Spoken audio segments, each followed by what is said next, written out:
Peuple de Dieu à travers le monde, chers frères et sœurs en Christ, que Dieu vous bénisse abondamment et puissamment au nom de notre Seigneur et Sauveur Christ Jésus, ce grand, infiniment merveilleux, superbement excellent, glorieux, magnificent Seigneur et Sauveur qui est assis à la droite de la majesté divine dans les lieux célestes, qui intercède pour nous, qui est notre avocat auprès du Père, qui est notre médiateur, par qui nous avons été réconciliés avec Dieu notre Père et son Père, par qui nous avons été arrachés de la colère à venir, par qui nous sommes passés des ténèbres à son admirable lumière. C'est par lui et par lui seul que je vous souhaite la bienvenue à cette trompette qui porte son nom, Jésus-Christ TV. Mes frères, c'est un grand jour et vous pouvez voir la joie dans mon cœur quand nous partageons l'infinie grandeur de la parole de Dieu, merveilleuse et comment inégalable. Mes frères, c'est une joie. Comme nous l'avons annoncé, nous irons dans ce grand livre, cette grande épître de Paul aux Thessaloniciens. Nous partagerons, selon que le Seigneur nous guidera, les infinies grandes révélations qui sont contenues dans cette première épître. Et c'est voilà le lancement d'une longue série qui va nous conduire sur 3 semaines environ. Nous allons commencer la première partie et nous verrons quelques chapitres dans la première épître de Paul aux Thessaloniciens. C'est une grande épître qui contient des révélations vraiment infiniment grandes sur notre marche, sur notre encouragement dans cette fin de temps. Et nous allons mettre l'accent aujourd'hui autour du thème « Comment supporter les pires persécutions, persévérer malgré les pires persécutions, malgré les pires tribulations auxquelles nous pouvons être exposés. » Mes frères, comme vous le savez, avant toute chose, nous devons rendre grâce à Dieu pour toute chose, quoi que ce soit que nous fassions en parole ou en acte ou en pensée. Nous faisons tout au nom de notre Seigneur et Sauveur Christ Jésus, en rendant par lui seul des actions de grâce à Dieu son Père, qui est pareillement notre Père. Donc nous allons rendre grâce, lever ces moments de partage biblique à notre Père au nom de son Fils Jésus-Christ. Et mes sœurs, s'il vous plaît, je ne me fatiguerai jamais de vous rappeler qu'une femme qui prie ou qui prophétise la tête non voilée déshonore au final Dieu, de même qu'un homme qui prie la tête couverte déshonore au final Dieu. Donc mes sœurs, tâchez à ce que votre tête ait un voile, quelque chose qui couvre votre tête. Votre chevelure n'est pas en voile. Les faux cheveux que certains mettent sur la tête n'est pas en voile. Le voile, c'est ce que vous mettez. C'est le tissu, un morceau de tissu que vous mettez sur votre tête pour couvrir votre tête quand vous entrez dans la prière, dans l'adoration dirigée à Dieu. Et mes frères, si vous avez quelque chose par mégarde sur votre tête, un képi, une chéchia, un chapeau, un béret, une casquette, décoiffez-vous et nous allons prier. Éternel Dieu, très cher et grand Dieu, que c'est merveilleux d'être tes enfants, que c'est merveilleux d'avoir le souffle de vie pour proclamer cette parole, que c'est merveilleux d'avoir la santé pour proclamer cette parole. Seigneur, merci de ce que tu as mis la paix dans notre cœur, malgré toutes les afflictions que l'ennemi peut nous apporter, malgré toutes les déceptions, malgré tout ce qui peut être dirigé contre nous, Seigneur. Tu nous as donné la joie et la paix qui sont plus excellentes et plus grandes que tous les trésors de la terre. Merci donc pour cette paix, merci pour cette joie, merci surtout pour cette santé. La santé, non seulement la mienne, celle de ceux qui sont derrière cette trompette, mais la santé de tous ceux qui, à travers le monde, sont appelés tes élus. Ça t'est agréable, ça t'aide à faire ta volonté. Oh Dieu Père, je te rends grâce, je te remercie pour tout ce que tu fais pour nous. Merci particulièrement pour cette émission que tu nous as inspirée autour de cette grande épître de Paul aux Thessaloniciens. Père, merci pour toutes les connexions, tous les appareils, toutes les installations, tous les logiciels, tout ce qui contribue, même de manière infime, à la bonne marche de cette émission. Seigneur, merci pour l'Internet, même pour le courant, pour tout Père. Merci également pour les appareils des enfants, de tes enfants qui te reçoivent dans leur maison. Merci Père, au nom de Jésus-Christ. Seigneur, qu'il me doit donner d'enseigner, non pas selon ce que mon intelligence voudrait enseigner, qu'il me soit donné d'enseigner, non pas selon ce que les gens voudraient entendre, mais Seigneur, qu'il me soit donné aujourd'hui d'enseigner selon que toi-même tu voudrais nous parler, nous réprimander, nous encourager, nous exhorter. Que la grâce te soit rendue et à toi seul, par ton Fils Jésus-Christ, notre Seigneur et Sauveur. Amen. Voilà, mes frères, après ces actions de grâce, nous allons commencer ce grand thème. Et vous êtes en direct en ce grand jour du samedi de l'an de grâce 2016, plus précisément le 4 juin de l'an de grâce 2016, pour commencer cette grande étude que le Seigneur a mis dans notre cœur autour de la première épître de Paul aux Thessaloniciens, avec le thème « Persévérons malgré les persécutions, malgré les tribulations ». Mes frères, la parole de Dieu, c'est notre rempart, c'est notre garde-fou, c'est notre protection dans cette fin de temps caractérisée par l'apostasie généralisée, par l'abomination. C'est vraiment terrible tout ce qui se passe à travers le monde et même la nature. La nature souffre, gémit avec toutes les abominations qui se passent, le mariage homosexuel, le satanisme qui est au grand jour avec des églises de Satan qui sont érigées à travers le monde. On a des temples ici à Houston qui s'érigent où ouvertement on adore Satan. Et je venais de poster ce matin une vidéo où le pape, le nouveau pape qui est au Vatican actuellement, a ouvertement annoncé la religion mondiale et ce faisant a tout simplement ouvert la porte à l'avènement, à la manifestation de l'Antéchrist. Et c'est une vidéo que nous avons postée il y a quelques minutes. Mes frères et sœurs, et allez regarder cette vidéo sur Facebook pour ceux qui sont connectés sur Facebook et pour ceux qui ne sont pas sur Facebook, nous la mettrons sur YouTube. C'est terrible comment nous pouvons voir les prophéties de la fin des temps se dérouler devant nos yeux. Et face à ces choses, devions-nous être insensibles? Devions-nous demeurer impassibles, insensibles face à ces choses? Non, non, non, absolument non. Je rends grâce à Dieu de ce que le Seigneur a établi des hommes qui se lèvent avec beaucoup de courage, avec beaucoup de zèle, de véhémence, de virulence, de détermination, pour proclamer la parole, pour dénoncer les œuvres des ténèbres, pour mettre à nu l'apostasie. C'est ce que nous allons faire, inlassablement, n'en déplaise aux ennemis, n'en déplaise à certaines femmes et certains hommes-là derrière leur caméra, qui, manipulés par les esprits diaboliques, veulent arrêter ce travail.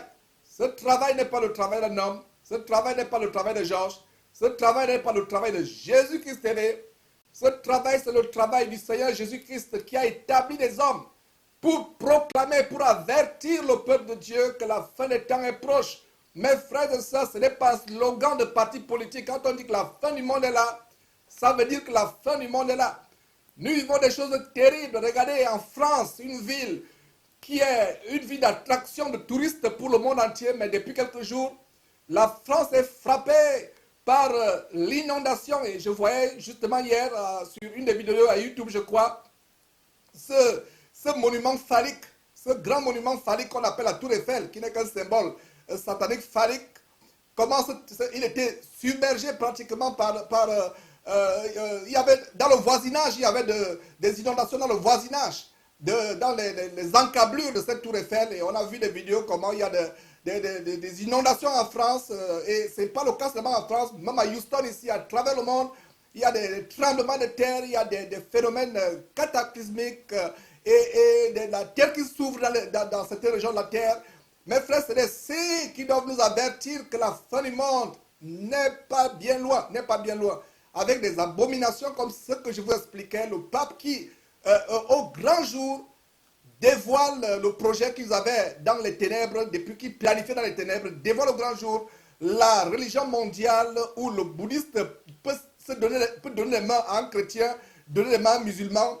Celui qui fait le vaudou, le prêtre vaudou béninois ou togolais peut donner les mains à un bouddhiste ou à un évangélique et qui prient ensemble, mes frères et sœurs. Et on a fait des émissions là-dessus sur l'abomination des fins des temps, de la fin des temps, à savoir l'avènement, la manifestation du mouvement qu'ils appellent le mouvement de l'écuménisme. Et mes frères, c'est officiel, l'écuménisme a été lancé par le pape il y a quelques jours et nous avons fait donc cette vidéo comme je vous l'ai annoncé. C'est la fin des temps. Face à ces choses, face à tout ce qui se passe dans le monde, mes frères, nous allons vivre de plus en plus des persécutions. Peut-être vous pensez qu'en Afrique, non pas en Afrique, vous pensez peut-être qu'en Europe ou aux États-Unis, au Canada, ou des pays soi-disant de liberté, vous pensez être dans un cocon où vous êtes protégé des persécutions. Vous pensez que ce qui se passe du côté de la Syrie où les chrétiens sont décapités, crucifiés, pendus, égorgés, ou alors brûlés au Nigeria, vous pensez que ça ne pourra pas vous atteindre. Mes frères et sœurs, les tribulations vont nous atteindre. N'en déplaise à ceux qui pensent que les chrétiens ne vivront pas la tribulation, que cela s'est déjà passé ou cela se passera après l'enlèvement. C'est un grand mensonge. Les tribulations ont commencé. Nous avons des frères et sœurs qui sont persécutés, égorgés, sciés, brûlés, pendus, crucifiés pour leur foi. Et si nous persévérons jusqu'à la fin, le Seigneur a bien déclaré que c'est celui qui persévérera jusqu'à la fin sera sauvé. Et l'apôtre Paul, nous exhortons dans le livre de Actes, nous dit ceci, inspiré par le Saint-Esprit, que c'est par beaucoup de tribulations qu'il faut entrer dans le royaume de Dieu. Donc, mes frères, en même temps que nous allons partager cette grande épître de Paul aux Thessaloniciens, quelques chapitres de la première épître, selon que le Seigneur nous conduira, en même temps, nous lancerons aussi des appels à être fortifiés, à être encouragés, à ne pas perdre la foi. Donc, mes frères, après cette petite introduction d'il y a quelques minutes, nous allons véritablement nous plonger dans notre évangile, mes frères, je vais dire notre épître, la première épître. Tournez vos pages, mes frères, s'il vous plaît, avant d'y aller. J'aimerais que vous ayez, mes frères, des stylos, des bics, des crayons, des surligneurs, des bloc-notes, mes frères, bloc-notes ou classeurs, pas des papiers volants.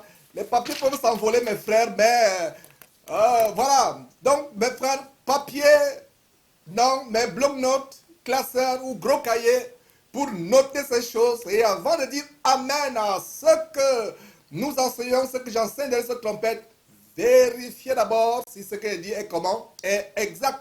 Ayons les sentiments de la mentalité bérienne qui consiste sur la base de Actes chapitre 17 verset 11 à examiner chaque jour la parole de Dieu pour vous assurer que tout enseignement qui vous est donné, que vous suivez, vient véritablement de Dieu. Donc, mes frères, nous allons donc, bon appétit pour ce banquet, sur la base de Matthieu chapitre 4, verset 4, le Seigneur a dit, l'homme ne vivra pas de pain seulement, mais l'homme devra aussi vivre de toute parole qui sort de la bouche de Dieu. Donc, bienvenue à ce grand banquet autour de 1 Thessaloniciens chapitre 1, on va commencer par là. Et mes frères, c'est l'émission aujourd'hui pour les amoureux de la parole, pas pour ceux qui viennent sur Jésus-Christ TV pour regarder les scoops, pour regarder qu'on a dénoncé tel ou tel pasteur, entre guillemets, ou pour voir telle ou chose qu'on dénonce. Mais aujourd'hui, c'est la parole de Dieu. Parce que si, mes frères et sœurs,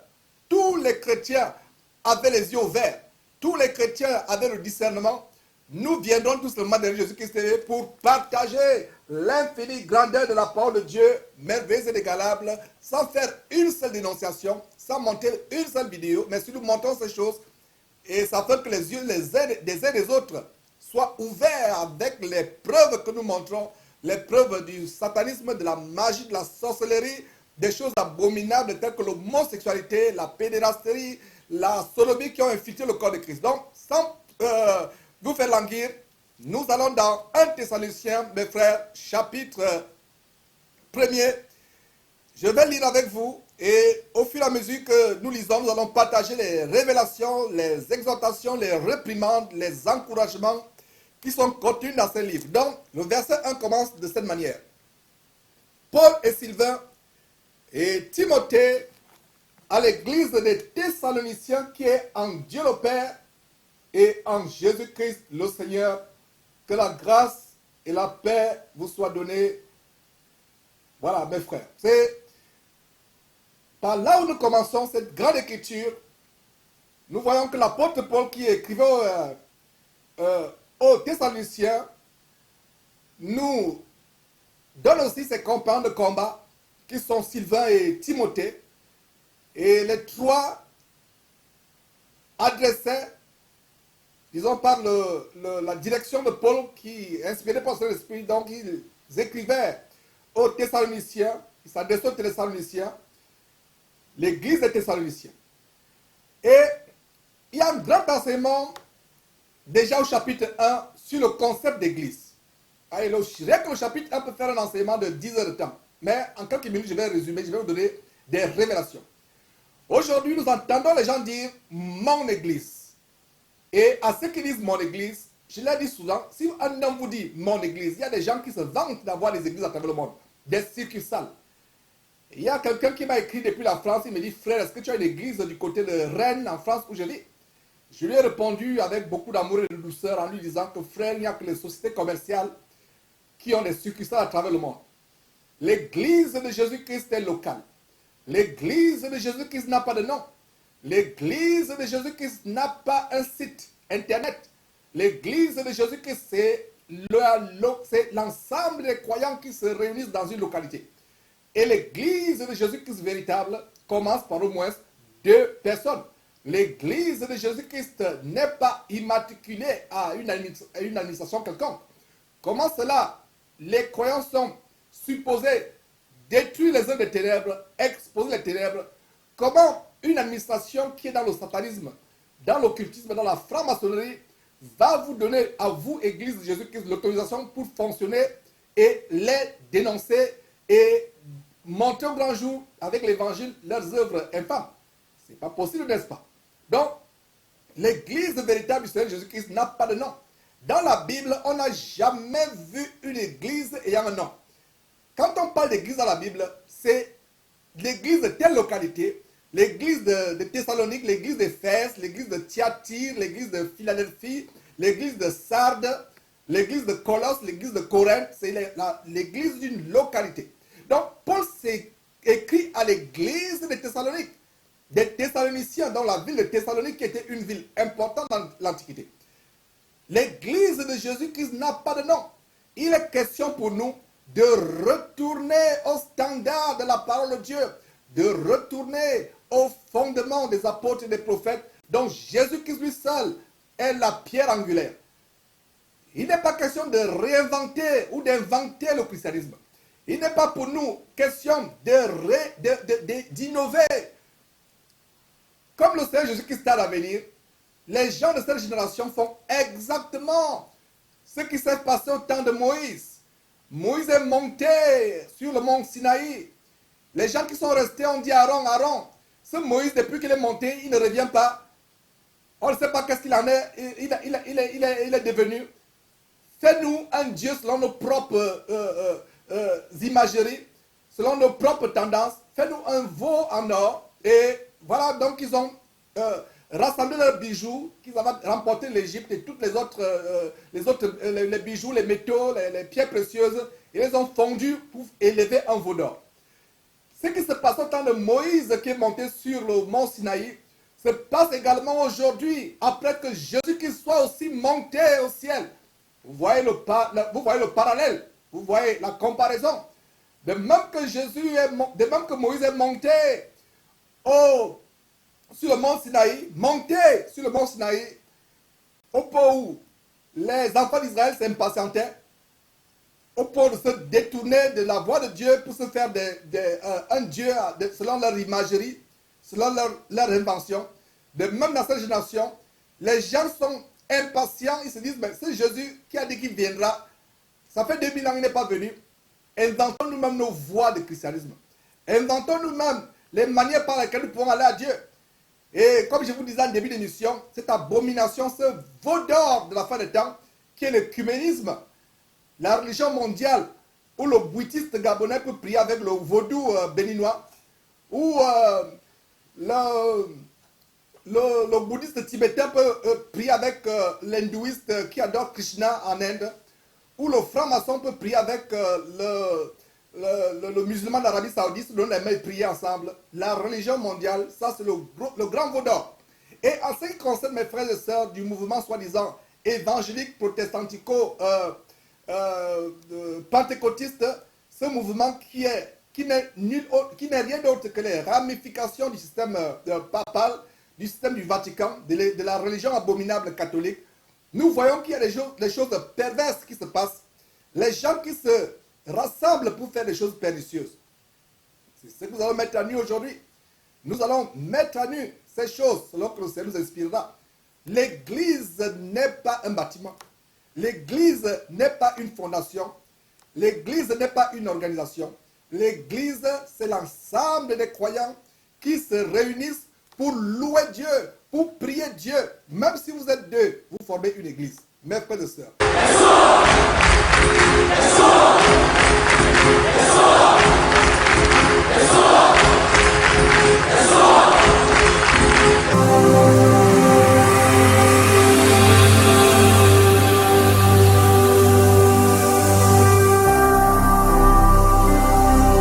Jésus-Christ TV, vous connaîtrez la vérité et la vérité vous affranchira. Mes frères et sœurs, l'église, c'est là où 2 ou 3 sont rassemblés au nom de Jésus-Christ dans toute la simplicité. L'église n'est pas un bâtiment. Il y a des gens qui disent, je vais à l'église dimanche. Comment vous êtes le temple de Dieu, individuellement parlant, comment vous qui êtes l'église, vous allez encore dire que je vais à l'église vous habiller pour dire que vous allez à l'église. L'église n'est pas des pierres mortes. L'église, nous sommes des pierres vivantes. Aujourd'hui, les gens, en bâtissant leur veau d'or moderne, construisent des églises en béton, en verre, en acier, des églises mortes. L'apôtre Paul, plutôt l'apôtre Pierre disait que nous sommes des pierres vivantes. Et en tant que pierres vivantes, c'est nous qui formons l'édifice de Dieu. L'édifice de Dieu qui a été formé par le sang de Jésus-Christ. Jésus a dit, détruisez ce temple, en 3 jours je le relèverai. Même les Juifs à l'époque n'ont pas compris que le Seigneur Jésus parlait non seulement de son corps, mais du nouveau temple que son corps devait rendre disponible, qui est formé par vous et moi et tous les élus à travers le monde. C'est ça l'église. Donc, quand l'apôtre Paul au verset 1 dit, Paul et Sylvain et Timothée à l'église de Thessalonique, et plaise à Dieu, nous allons faire une série d'émissions, mettre l'accent sur la véritable église, l'église selon la Bible, pas les églises inventées, la véritable église qui commence par 2 personnes. Si toi, mon frère, tu n'es qu'avec ta femme et vous croyez, même si vous n'avez pas les enfants, vous deux, vous formez déjà une église. Et si vous avez des enfants, vous formez une église avec vos enfants. C'est pour cela que Paul, écrivant à Timothée, donnait des critères pour être évêque. Il faut que l'évêque tienne bien sa propre maison. Car comment quelqu'un peut-il prendre soin de l'église de Dieu s'il ne prend pas soin de sa maison? Voilà, donc l'église commence par l'homme et la femme dans la maison. Et s'il y a même 2 chrétiens quelque part, ou 2 sœurs, ou 2 frères, ou un frère et une sœur qui quelque part sont seuls, voilà l'église. Il y a des gens qui me disent, mes frères, connais-tu une église? Y a-t-il une église que tu peux me recommander? Quelle est la meilleure église aujourd'hui? En fait, ils ne savent pas ce que c'est l'église. Ils parlent en fait des dénominations. Dans tout le Nouveau Testament, nous ne voyons pas une église de Jésus-Christ ayant un nom. Les églises étaient limitées, étaient, disons, circonscrites aux villes. L'église de Thyatire, l'église de Sardes, l'église de Philadelphie, l'église de Colosse, l'église de Philippe. C'est ça les églises. Nous devons donc retourner au standard. Ces camps de concentration que nous dénonçons, qui ne sont que des salles d'attente pour l'enfer, qui ne sont que des salles d'embarquement pour l'enfer, ne sont pas des églises. C'est des endroits où il y a toutes sortes de jouissances, de péchés. L'amour du monde, la mondanité, la carnalité infiltrent ces endroits. Ils utilisent tous les moyens pour vous retenir captifs, avec les départements de musique, départements de yoga, département d'aérobic, département de perte du poids. département de ceci, de nurserie pour garder les enfants, département de peinture, département des arts plastiques, toutes sortes de choses, des distractions pour vous retenir captifs et augmenter leurs revenus, augmenter leur chiffre d'affaires. En fait, ce sont des entreprises. Toutes ces choses, ICC, PCC, tous les CC du monde, toutes ces dénominations, toutes ces choses-là, ce ne sont pas l'église sur la Bible. Montrez-moi un seul verset de la Bible où l'église avait un nom. Je mange ma Bible devant vous et je l'accompagne avec ma tasse de thé. Montrez-moi, mes frères, là où il y a un seul verset où nous voyons l'église. Et puis encore, l'église appartient à un homme. Les gens se vantent disant, c'est mon église. Je l'ai bâti à la sueur de mon frère. Comment voudrais-tu détruire ce que j'ai bâti? Alors je dis à ces gens, si votre soi-disant pasteur dit mon église, parce que l'église appartient seulement au Seigneur Jésus-Christ, je ne me lasserai point de vous dire les mêmes choses. Peut-être beaucoup de gens ont déjà entendu, ils vont dire, Georges, on entend ça tous les jours. Vous allez entendre cela. Je fais comme l'apôtre Paul qui disait que je ne me lasse point de vous redire les mêmes choses, car pour vous cela est salutaire. C'est salutaire pour toi ma soeur, pour toi mon frère, d'entendre ces choses chaque jour. Quand tu les rappelles, pour que tu ne sois pas éloigné d'elles, pour que tu les gardes. Voilà les choses qui apportent le salut, la vie éternelle. Je vous enseigne, je vous donne le conseil de Dieu. L'église n'est pas une invention humaine. L'église n'appartient pas à un homme. Vous voyez comment ce verset nous donne une révélation importante sur l'église. L'église des Thessaloniques. L'église des Thessaloniciens. Des Thessaloniciens. Comment on dit l'église des Parisiens? Moi aujourd'hui à Paris, regardez sur la place Saint-Denis. Des temples qui se sont multipliés. Il y a des salles où, dimanche, 10 dénominations ont le culte dans une même salle. Chacun a son heure. Une dénomination vient louer le hangar, ils amènent leur décor, leurs rideaux, leurs fleurs, leur hôtel. Et l'heure qui suit, une autre équipe de déménagement arrive, enlève tout ce qu'il y a, mettent leur propre décor, leur logo, leur banderole, etc. jusqu'à 22 h. Mes frères et sœurs, regardez des dizaines d'églises qui apparaissent aujourd'hui. La Bible, c'est au temps où Paul écrivait, Paul devait dire l'église des Parisiens, l'église des Thessaloniciens, l'église des Abidjanais, l'église des Librevilleois, l'église des Houstoniens, l'église des New-Yorkais. Alors qu'à New York, il y a une ribambelle de toutes sortes de dénominations, c'est réclamant de Christ. Mais ce n'est que des ramifications du grand vaudeur de la fin des temps. À savoir le système de l'apostasie qui s'est éloigné de la sainte doctrine. Voilà ce qui se passe aujourd'hui. L'église, c'est l'ensemble des croyants, des élus qui tiennent ferme dans une ville. Mais regardez comment les églises aujourd'hui sont séparées, divisées. Ce n'est pas cela la volonté de Dieu. Mes frères, dans la grande révélation, le rappel, c'est les choses que vous avez toujours entendues de moi. Je les rappelle encore. Je ne me fatiguerai pas de les rappeler. Donc, chapitre 1 Thessaloniciens, chapitre 1, verset 1. Paul et Sylvain et Timothée, à l'église des Thessaloniciens qui est en Dieu le Père et en Jésus-Christ le Seigneur. Voilà, deux personnes, permettez-moi l'expression de personnes, séparées. En Dieu le Père, d'un côté, et en Jésus-Christ, le Seigneur, séparé. Voilà, Dieu est distinct de son Fils Jésus-Christ. Que la grâce et la paix vous soient données, mes frères. Voilà comment le chapitre 1, le verset 1 du chapitre 1 termine. Verset 2. Nous rendons continuellement grâce à Dieu pour vous tous, faisant mention de vous dans nos prières. Il y a une autre grande révélation ici, et c'est une exhortation de ma part, nous concernant tous, non seulement vous mais moi. Ça veut dire quoi? Nous rendons continuellement. Mes frères, vous voyez toujours avec le bic. Je ne l'avais pas souligné dans ma Bible continuellement, je le fais instantanément. Je l'encercle même. La révélation ici, c'est continuellement. Continuellement, mes frères. Nous ne devons pas nous fatiguer. Il y a une sœur bien-aimée, la sœur Elisabeth de Rouen, qui nous a fait qui nous a écrit un email qui m'a vraiment donné l'arbre de joie au milieu de beaucoup de soucis, que me donne vraiment toutes ces abominations qui ont infiltré l'église. au milieu des persécutions, des moqueries et toutes ces choses. Son email m'a donné beaucoup de force et de consolation.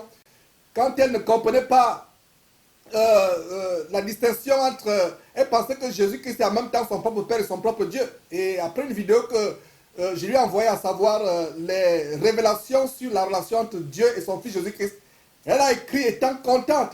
Et elle a rappelé cette pratique de s'arrêter sur les détails, de lire les mots, de s'arrêter sur les adverbes, les adjectifs, les mots, de souligner, de ne pas lire vite la Bible. Et c'est ce que, en lisant son email, je me suis rendu compte que voilà, vraiment, elle a bien suivi les exhortations que je donne. À savoir, ne lisez pas vite la Bible. Passez du temps même sur un seul verset. Considérez les adjectifs possessifs, les pronoms possessifs, pronoms personnels, les adverbes, les adjectifs, les prépositions, les préfixes. Mes frères, analysons toutes choses. Voilà. Donc, il a dit quoi? Nous rendons continuellement, verset 2. Nous rendons continuellement. Et je ne sais pas du côté de la régie si on peut surligner continuellement. C'est ça la clé. Nous rendons continuellement, continuellement. Nous devons prier continuellement, mes frères. Ce n'est pas rendre grâce peut-être une fois par mois, une fois par semaine. Nous devons prier continuellement. Continuellement. Voilà la révélation. Nous rendons grâce continuellement. Grâce à Dieu pour vous. Et il y a une émission, je remerciais mes frères, tous ceux qui prient continuellement pour nous, pour cette œuvre, pour moi, pour tous ceux qui sont derrière Jésus-Christ TV que vous ne connaissez pas. Vos prières à notre égard nous ont vraiment... on voit la main de Dieu. Sans ces prières, je pense que certains parmi nous ne seraient plus en vie. Et on peut voir vraiment la puissance de Dieu, comment il exauce ses prières. Donc, continuez à prier. Nous vous remercions pour ces prières. Donc, nous rendons, et c'est la même chose que, excusez-moi, c'est la même chose que Paul, Sylvain et Timothée et les autres faisaient. Nous rendons continuellement grâce à Dieu pour vous tous, faisant mention de vous dans nos prières. Nous devons prier les uns pour les autres. Priez même pour nos ennemis. Même pour nos ennemis, mes frères et sœurs. Quelqu'un vous fait du mal. Nous n'avons pas à venir nous vanter ici, dire que nous prions pour les gens que nous dénonçons. Nous n'avons pas à venir vous vanter, frapper la poitrine que nous prions pour eux. Il y a des gens qui disent priez pour eux, priez pour eux. On n'a pas besoin de vous dire publiquement. Même ceux qui nous menacent de mort, même ceux qui se moquent de nous, même ceux qui nous injurient, nous prions pour eux en secret.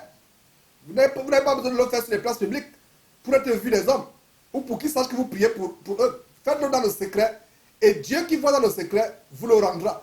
Mais si vous le faites publiquement comme pour être vu des hommes, vous recevriez là votre récompense et vous n'aurez plus de récompense au ciel. Donc, nous voyons dans un grand détail, prions, rendons grâce les uns pour les autres, mais comment? En passant, de temps en temps, quelquefois, non, continuellement, continuellement. Mes frères, verset 3, nous rappelons sans cesse l'œuvre de votre foi, le travail de votre charité et la fermeté de votre espérance en notre Seigneur Jésus-Christ devant Dieu notre Père. Voilà, nous rappelons sans cesse l'œuvre de votre foi. Sans cesse on doit se rappeler cela. Regardez l'exemple.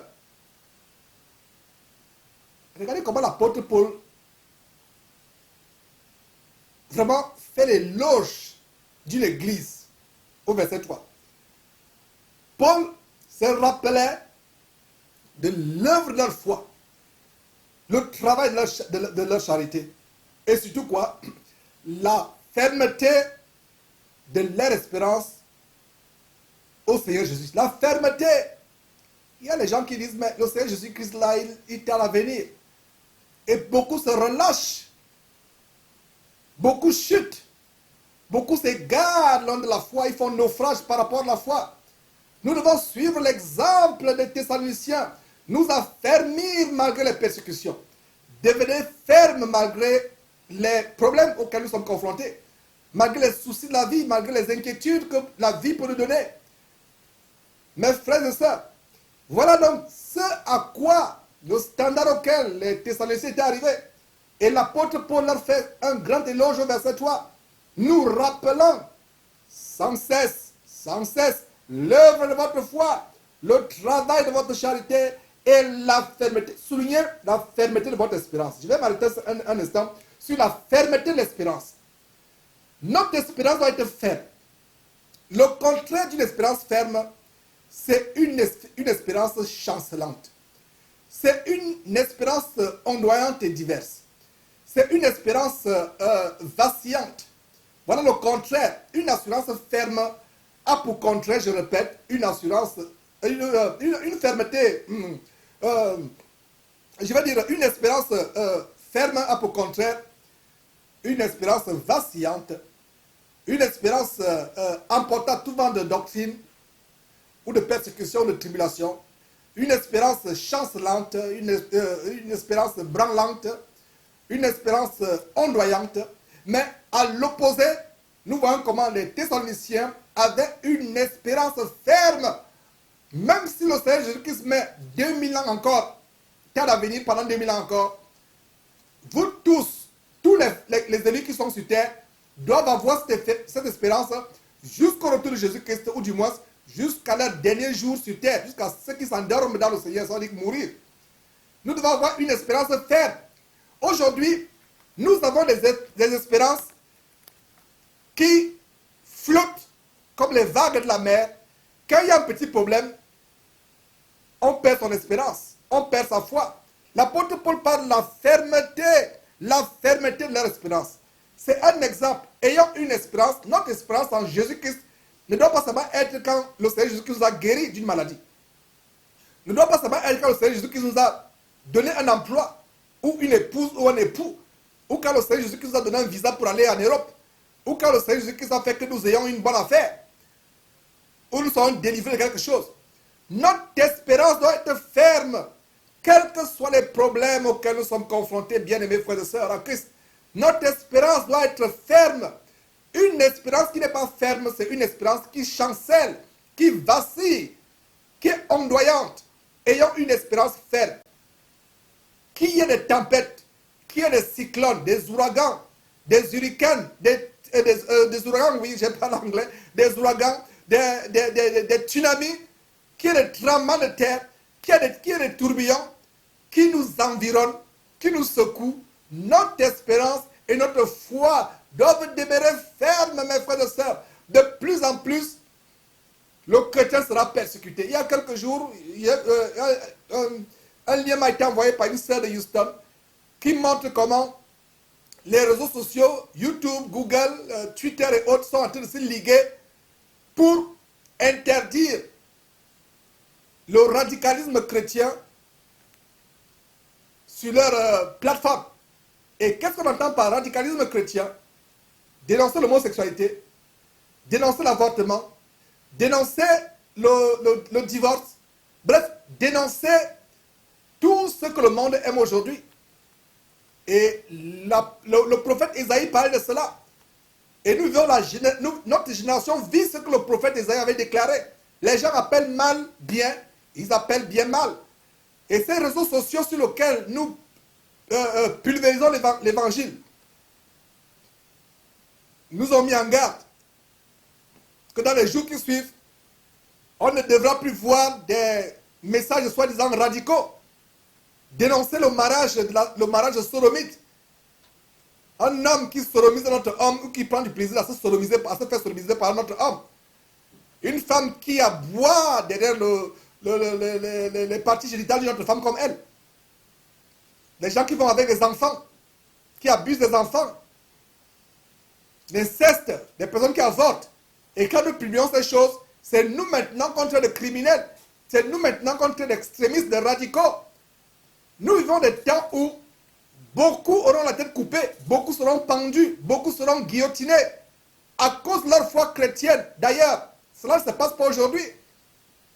Les premiers siècles de notre ère, on a vu des chrétiens jetés dans la fosse des lions, mangés par les lions, d'autres étaient brûlés sur les bûchers, d'autres étaient sciés. Allez lire Hébreux chapitre 11.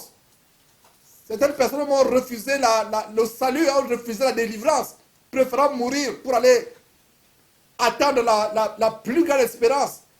Donc, l'apôtre Paul parle ici en 1 Thessaloniciens, chapitre 1, verset 3. La fermeté de leur espérance. Voilà ce que nous devons faire. Demeurons fermes, mes frères et sœurs, demeurons fermes. Ne nous relâchons pas. Voilà l'émission d'aujourd'hui. En ce grand jour du samedi, le 4 juin, samedi de l'an de grâce 2016, comme nous voyons cette première partie de 1 Thessaloniciens, nous sommes en train de vous rappeler ces choses, afin que votre foi soit ferme, mes frères, ferme. Il y a tellement de choses à dire sur la base de ce verset 3. Je lis le verset 3, avant qu'on évolue. Nous rappelant sans cesse l'œuvre de votre foi, le travail de votre charité et la fermeté de votre espérance. La fermeté, mon frère, toi qui me suis, ce n'est pas par hasard que tu es devant Jésus-Christ TV en train de regarder cette émission, en train de prendre les notes avec ton crayon, ton stylo, ton bloc-notes ouvert, ta Bible ouverte devant toi. Ce n'est pas un hasard. Dieu voudrait que tu t'affermisses, malgré les problèmes que tu traverses, malgré les difficultés que tu traverses. Il y a une personne qui m'a écrit sur Skype et elle est tellement désespérée. Elle vit tellement de situations terribles que, inspirée par son esprit, j'ai répondu à ça. Elle ne m'a pas dit qu'elle avait envie de se suicider, mais je lui ai répondu seulement, c'est pourquoi veux-tu te suicider? Elle a reconnu qu'elle voulait vraiment, elle pense à se suicider. C'est l'Esprit Saint qui m'a révélé qu'il y a des pensées de suicide. Elle m'a donné les raisons pour lesquelles elle veut se suicider. Et si cette femme m'écoute, peut-être que nous aurons à parler plus tard. Et si on n'a pas l'occasion de parler, nous remettons toi entre les mains de Dieu. Et qu'elle suive cet enseignement. Qu'elle sache que nous devons persévérer malgré les problèmes financiers, les problèmes conjugaux, les problèmes sentimentaux, toutes sortes de problèmes, les problèmes de santé, de maladie. Tout ce que nous traversons, cela ne doit pas faire fléchir notre espérance au grand Seigneur Jésus-Christ. Cela ne doit pas faire fléchir notre foi. Notre foi ne doit pas vaciller. Parce que le contraire d'une foi ferme ou d'une espérance ferme, c'est une foi et une espérance vacillante, ondoyante, chancelante et branlante. Imaginez-vous, mes frères et sœurs, que vous avez une chaise qui est vacillante. Les clous ne tiennent plus. Les clous sont rouillés. Vous vous asseyez, vous sentez comment vous ne pouvez pas, il n'y a pas d'assurance. Et la foi et la fermeté de plusieurs d'entre nous sont comme cette chaise rouillée dont les attaches ne tiennent plus à cause de la rouille. Mes frères et sœurs, puissions-nous aller au Seigneur Jésus-Christ et recevoir de lui ce produit qui va enlever la rouille dans les jointures de notre espérance et de notre fermeté. Allons au verset 4, s'il vous plaît. Nous savons, frères bien-aimés de Dieu, que vous avez été élus, verset 5, notre évangile ne vous ayant pas été prêché en parole seulement, mais avec puissance, avec l'Esprit Saint et avec une pleine persuasion, car vous n'ignorez pas que nous nous sommes montrés ainsi parmi vous à cause de vous. Et ça me rappelle ce verset qui dit que le royaume de Dieu ne consiste pas en parole seulement, mais en puissance.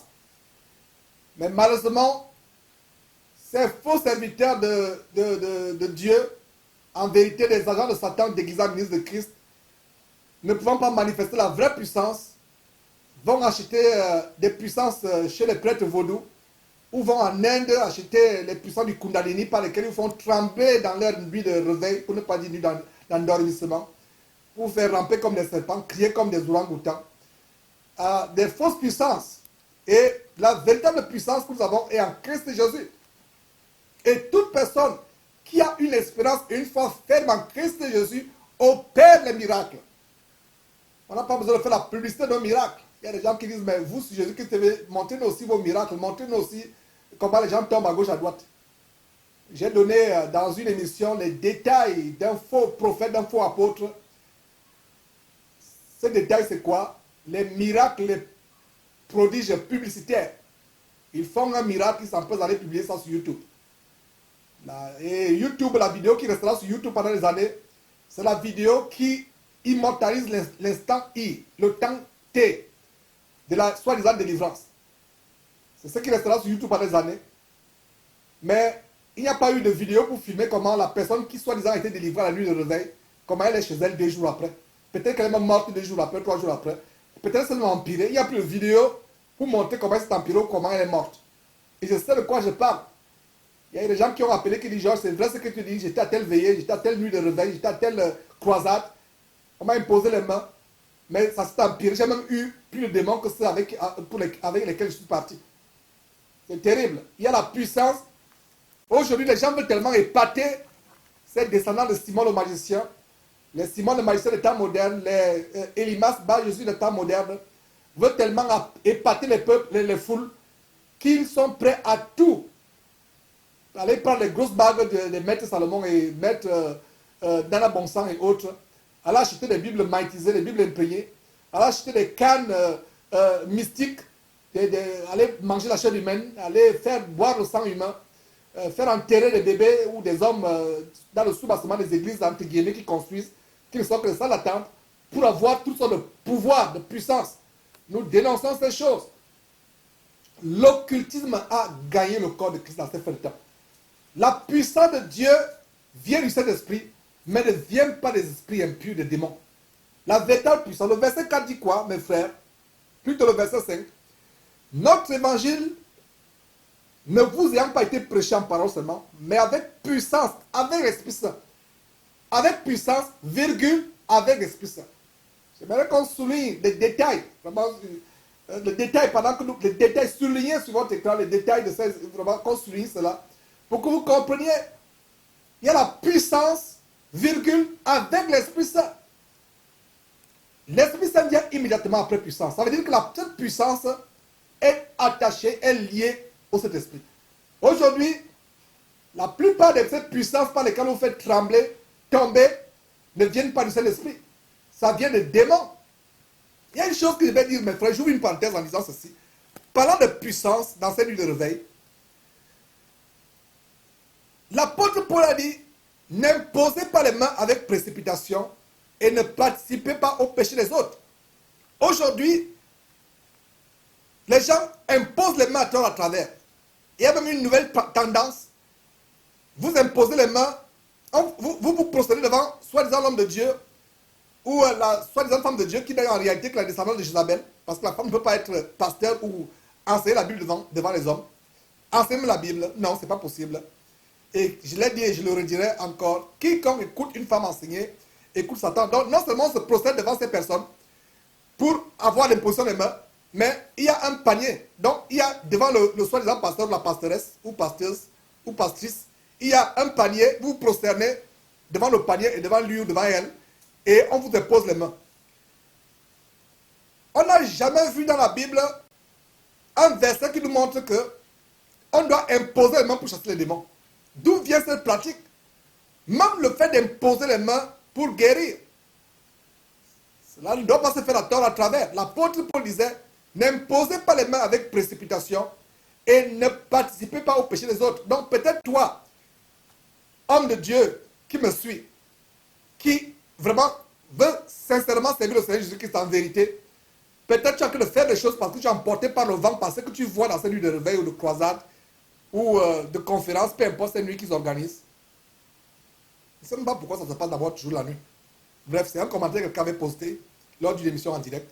Et donc, n'impose pas les mains. Peut-être beaucoup de personnes sont vraiment séduites par ces vidéos où on voit les impositions des mains à travers. Imposer les mains, c'est grave. Grave pour celui qui impose, même sur la personne qui reçoit l'imposition des mains. On a vu les transferts de démons, les transferts de maladies, même les transferts de mort. Quelqu'un qui se fait imposer les mains, 2 jours après meurt.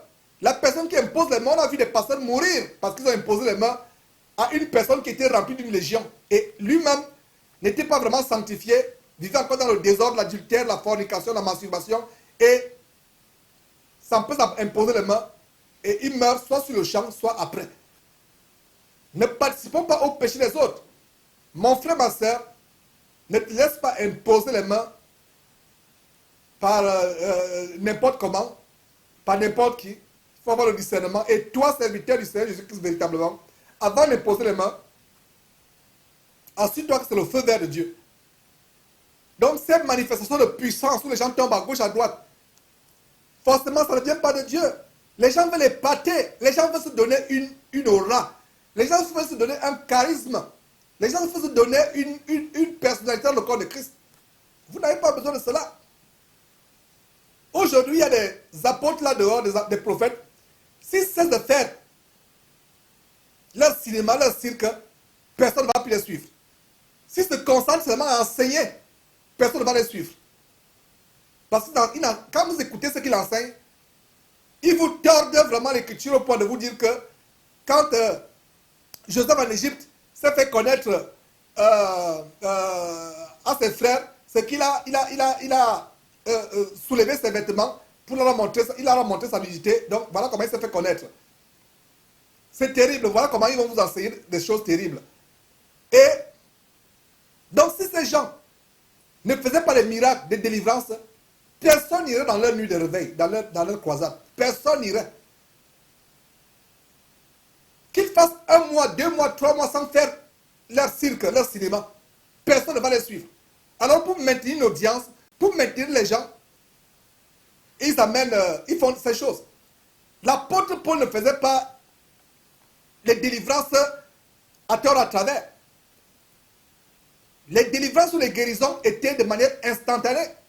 Rappelez-vous quand cette femme remplie de l'esprit de Python les a poursuivis en disant, ces hommes sont les serviteurs du Dieu très haut, ils vous annoncent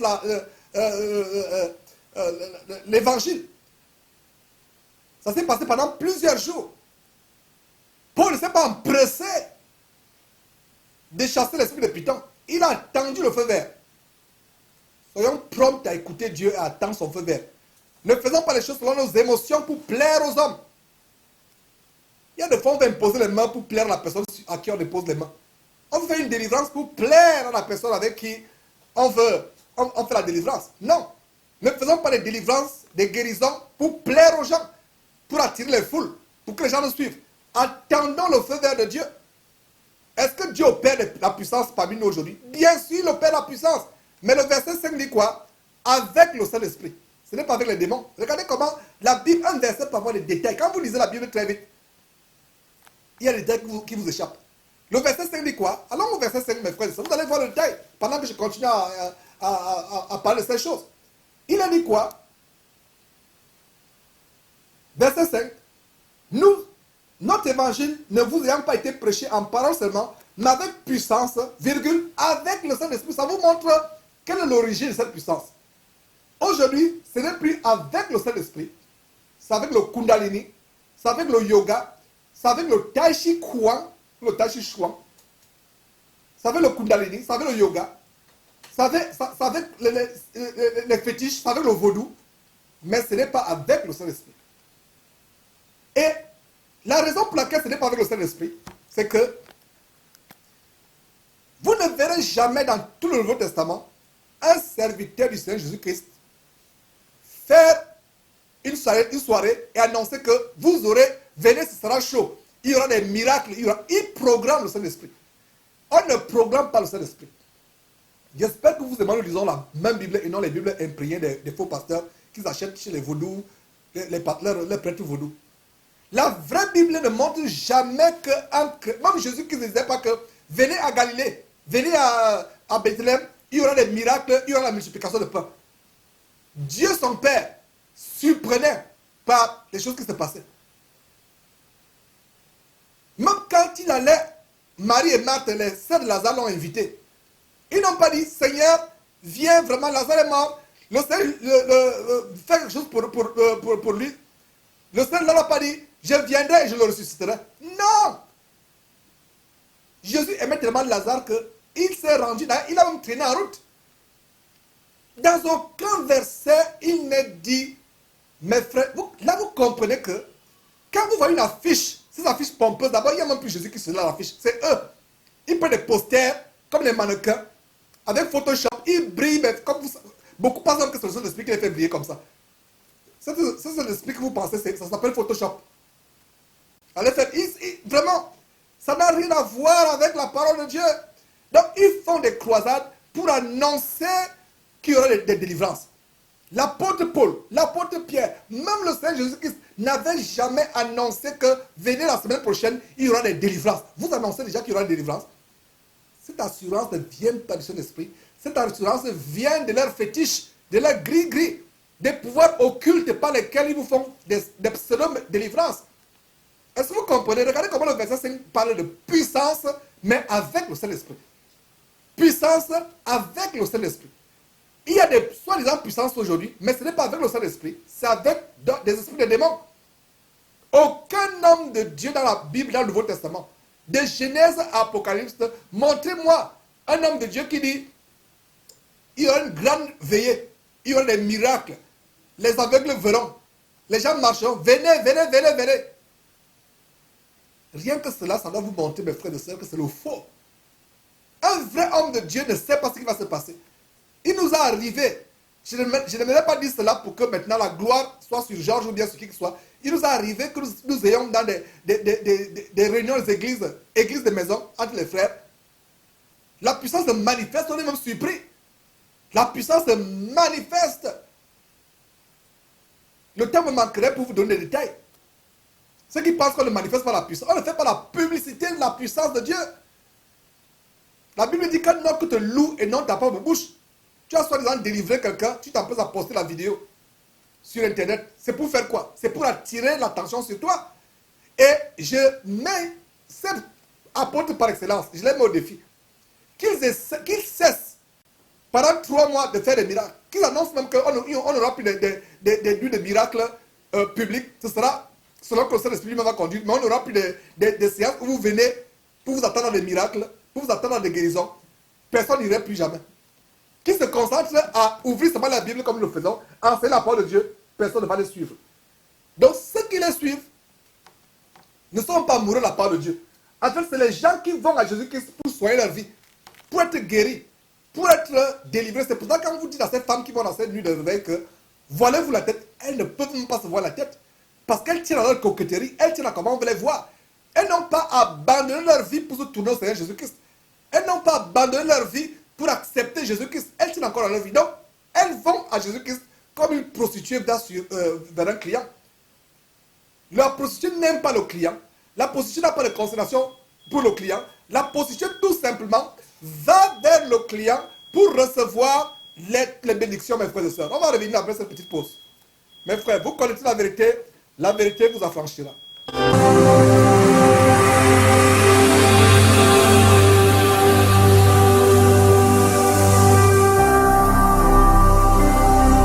Jésus-Christ TV.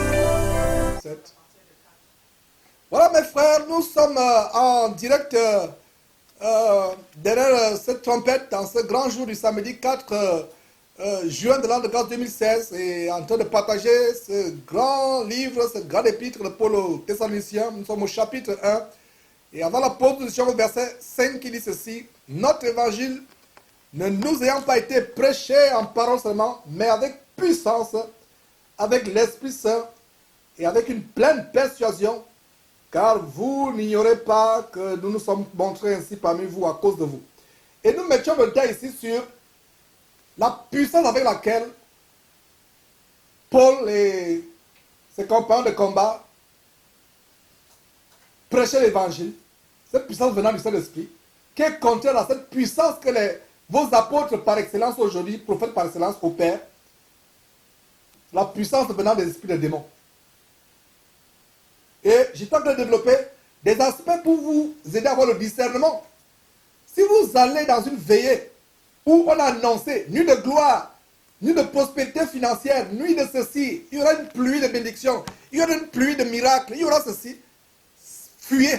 C'est la preuve que ça ne vient pas de Dieu, parce que dans toute la Bible, dans tout le Nouveau Testament, on n'a jamais vu Jésus dire que dans 2 jours, je serai dans telle ville, les gens vont guérir, les aveugles verront, les lépreux seront purifiés, les infirmes marcheront. Jamais, jamais, jamais, jamais. Et aucun des disciples n'a suivi cette voie où ils annoncent qu'ils iront dans telle ville, faire une campagne, il y aura des miracles. D'où cela vient que les apôtres et prophètes d'aujourd'hui ont l'assurance qu'il y aura des miracles. Cette assurance vient des démons qui leur ont dit non, ce jour-là, conformément au pacte que vous et nous démons on a fait, vous allez faire tel miracle ou tel miracle. C'est des miracles des démons, des pactes qu'ils font avec les démons. Le prêtre vaudou leur a dit, la bague que vous imprimez, que je vous ai donnée, vous allez voir, les gens vont tomber. C'est pour ça qu'ils ont cette assurance de dire que nuit de réveil, beaucoup de miracles, venez. Il y aura la gloire qui va se manifester. Les anges vont apparaître. Les gens vont marcher. Les aveugles vont voir. Venez. Les femmes stériles vont commencer à coucher. Venez. La stratégie marketing, ce n'est pas différent des publicités qui passent à la télé pour vous qui regardez encore la télé. Ce n'est pas différent. Qu'ils cessent pendant 1 mois, 2 mois de faire leur miracle, d'enseigner tout simplement la Bible, personne ne va les suivre. La renommée qu'ils sont bâtis, c'est la renommée de faisant des miracles. Et ce qui est étonnant, c'est les miracles avec le yoga, les miracles avec les danses hindoues, les miracles avec le kundalini, avec la magie, la sorcellerie. Mes frères, c'était intéressant ce détail parce que nous sommes ici pour aider nos frères et sœurs à avoir le discernement. Comparer les choses qui se font aujourd'hui avec la Bible. Donc si vous voyez une affiche sur la rue, une annonce sur Internet, sur Facebook, sur YouTube, qu'il y aura une grande croisade dans telle ou telle région, les miracles vont s'opérer, ils anticipent déjà. Ça veut dire qu'ils ne se laissent pas guider par le Saint-Esprit. Ça veut dire que cette puissance, ce n'est pas avec le Saint-Esprit, c'est avec doctrine des démons, parce qu'aucun homme, vous ne pouvez pas anticiper le Saint-Esprit. Dieu est un Dieu de surprise. Il opère comme il veut, quand il veut, comment il veut. Mais aujourd'hui, les gens veulent contrôler leur puissance. Une puissance qui est contrôlée ne vient pas du Saint-Esprit. Je répète, notez mes frères et sœurs. Une puissance qu'on peut contrôler, qu'on peut manipuler, ce n'est pas le Saint-Esprit. Le Saint-Esprit n'est ni contrôlable, ni manipulable, ni programmable, ni prévisible. Je reprends, le Saint-Esprit n'est ni, notez, le Saint-Esprit n'est ni programmable, manipulable, prévisible, planifiable. Il est surprenant. Vous ne programmez pas le Saint-Esprit. Venez voir, il y aura des miracles. Vous avez programmé. Ça ne vient pas du Saint-Esprit. Le Saint-Esprit n'est pas programmable. Lisez toute la Bible et dites-moi un seul instant où un homme de Dieu a programmé, planifié qu'il y aura des miracles. Ça se passe par surprise. Quand Pierre et Jean montent au temple, où ils ont redonné la validité à cet homme, l'intégrité physique à cet homme qui était infirme de naissance. Ils n'ont pas dit, on ira au temple demain. Vous allez voir la puissance qui va se manifester au temple. Le monsieur qui s'assoit sur la porte appelle la belle, on va le faire marcher, venez à 9h demain. Non. Eux-mêmes, ils ne savaient pas. Ils arrivent comme cela, alors que pourtant, ils allaient à ce temple tous les jours. Le même infirme de naissance, boiteux de naissance, était là, assis. Même au temps de Jésus-Christ, ils allaient toujours, le même était là. Jésus n'a rien fait pour repousser ce boiteux. Après la montée de Jésus au ciel, ils allaient toujours à ce même temple, le même boiteux était là. Ça se passe ici. Vous voyez, il y a des carrefours comme ici à Houston. Pendant 1 an, un mendiant est là, vous le connaissez même déjà. Vous le connaissez. Vous ne savez pas le nombre de fois où vous lui avez fait le monde. Mais le jour où le Saint-Esprit s'est manifesté, où Dieu a voulu que la puissance de délivrance atteigne cet homme, ce jour est venu. Pierre et Jean n'ont rien programmé. Que vous direz-je encore? Il y a des exemples tellement dans la Bible où on vous montre que le Saint-Esprit s'est manifesté de manière surprenante. Surprenante. Donc, une preuve, et plaise à Dieu, nous allons vraiment faire cette émission, comment discerner les miracles qui viennent de Satan et les miracles qui viennent du Saint-Esprit. La puissance de Dieu qui vient de Satan, on la programme, on la planifie. Elle est prévisible. On la projette. On l'annonce d'avance. Sachez que ça vient de Satan. J'espère que vous comprenez, c'est pour ça qu'on s'accroche sur le verset 5. Maintenant, la puissance qui vient du Saint-Esprit, vous-même vous êtes surpris. Quand Jésus a envoyé les 70 2 par 2, allez lire Acte chapitre, Luc chapitre 10, il les a envoyés 2 par 2. Les 70. Jésus ne leur a pas dit, je vous envoie, vous allez chasser les démons vous serez surpris. Ils sont allés 2 par 2 annoncer à travers les villes où ils étaient envoyés par le Maître Jésus, Quand ils sont revenus, ils étaient pressés de partager à Jésus la surprise qu'ils ont eue. Les démons leur étant soumis. Quand Jésus les a envoyés, montrez-moi s'il y a un verset où Jésus leur a dit, je vous envoie deux par deux dans cette ville. Les démons d'infirmité, de stérilité vont sortir des femmes. Vous allez voir comment ils vous sont soumis. Les démons qui ont rendu les gens aveugles vont sortir. Vous allez voir comment ils vous seront soumis. Jésus leur a dit cela. Montrez-moi seul verset où Jésus a dit cela. Non. Ils sont partis et ils étaient tellement surpris. Ah Seigneur, les démons nous sont soumis. Regardez comment le Seigneur Jésus les a un peu a freiné leur élan. Jésus a dit, c'est bien qu'ils vous soient soumis. C'est une bonne chose. C'est pour cela que je suis venu. Mais l'important n'est pas que les démons vous soient soumis. L'important est que vos noms soient inscrits dans le royaume de Dieu. Parce qu'au jour du jugement, des faux apôtres, des faux prophètes diront, Seigneur, à ce jour-là, n'avons-nous pas chassé les démons en ton nom? N'avons-nous pas prophétisé en ton nom? N'avons-nous pas fait les miracles en ton nom? Le Seigneur Jésus leur dira, retirez-vous de moi, je ne vous ai jamais connu, ouvrier d'iniquité. J'espère que vous avez tellement bien compris le détail par rapport à programmer les miracles, par rapport à planifier les guérisons, à planifier les délivrances. Et les gens viennent étant préparés. Ah, il y a un tel prophète là qui arrive au stade. Oh là là, il va faire des miracles, il va faire ceci. Allons-y. Vous prenez rendez-vous avec les démons si vous ne le savez pas. Continuez à prendre rendez-vous avec les démons.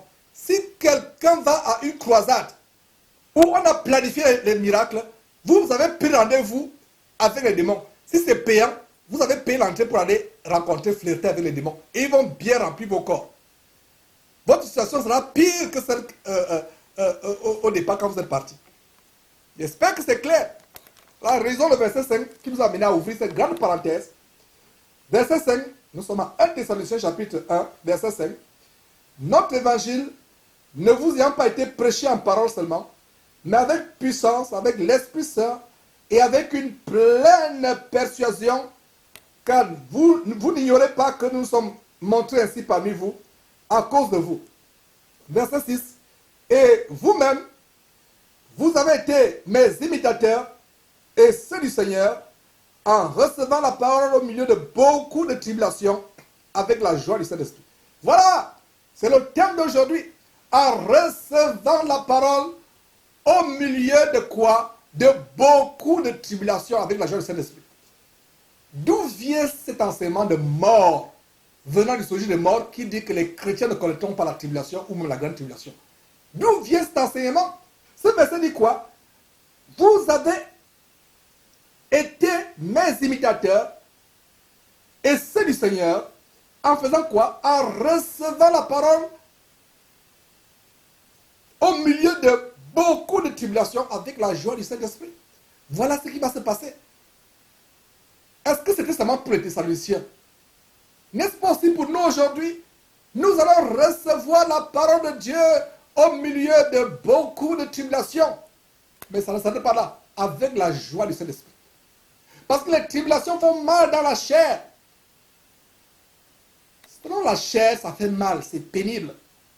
Mais selon l'Esprit Saint en nous, l'Esprit de Dieu en nous, ça produit la joie, la paix. C'est pour cela que Pierre et Jean, après avoir été flagellés par les membres du Sanhédrin, par les pharisiens, pouvaient sortir là, étant contents, malgré le fait que la chair suintait de douleur, malgré le fait qu'ils étaient blessés par les fouets qui avaient lacéré leur chair, malgré le fait que la chair souffrait, par l'esprit, cela produisait la joie et la paix. C'est pour cela qu'ils pouvaient être heureux pour avoir subi des persécutions, des tribulations, pour avoir été flagellés pour Jésus-Christ. Ça produit la joie. Nous qui sommes tellement indignes, nous qui sommes tellement insignifiants, qui sommes-nous pour être flagellés pour le Seigneur? La chair n'aime pas ça. C'est un message que la chair n'aime pas entendre. Mais selon l'esprit, ça produit la joie. Il y aura des tribulations. Mon frère, ma soeur, malgré les tribulations, tiens ferme. Malgré les persécutions, tiens ferme. Tiens ferme malgré les persécutions. Nous serons toujours persécutés. Nous serons haït ces soi-disant hommes de Dieu aujourd'hui qui aiment la gloire du monde. Le monde nous haït. Si le monde a haï le maître, le monde va nous haïr. Si le monde a persécuté le maître Jésus-Christ, le monde va nous persécuter. Si le monde s'est moqué du Seigneur Jésus-Christ, le monde va se moquer de nous. Comment pouvons-nous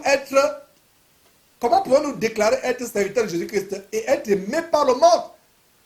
Si vous voyez un soi-disant homme de Dieu qui est aimé par le monde, qui est encensé par le monde, les journaux parlent de lui positivement, les gens l'encensent. Il a des cortèges présidentiels, il a des tapis rouges, les fanfares comme au York, le Kenya au York, il est reçu avec fanfare. Ou Duncan Williams, le gagnant, où les limousines ont la plaque d'immatriculation avec son nom. Les fanfares militaires les reçoivent, les présidents les reçoivent avec tapis rouge. Des chefs d'État affrètent des jets privés pour les transporter. Voilà une autre preuve qu'ils ne servent pas le Seigneur Jésus-Christ. Ils ont un autre maître qui est le Dieu de ce monde, Satan. C'est pour ça que ce monde ne peut que les encenser.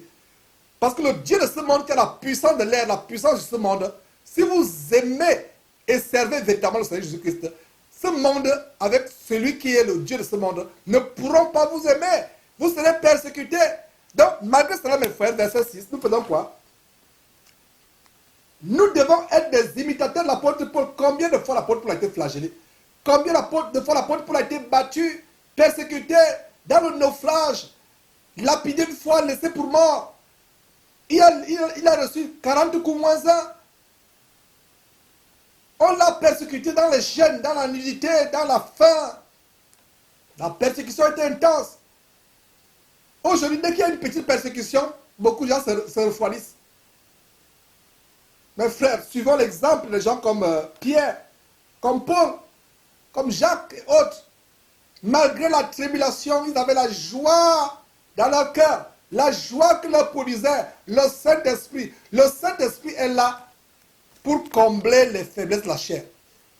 C'est pour cela qu'il est dans Romains chapitre 8, verset 26. Le Saint-Esprit nous aide dans notre faiblesse. Voilà la grande révélation de Romains chapitre 8, verset 26. Le Saint-Esprit nous aide dans notre faiblesse. Parce que la chair est faible. Et Dieu sait que la chair est faible. La chair ne peut pas manifester la joie quand elle est fouettée, flagellée ou crucifiée, ou électrocutée, ou guillotinée. La chair, quand il y a un petit feu, la chair commence à trembler, à souffrir, à gémir.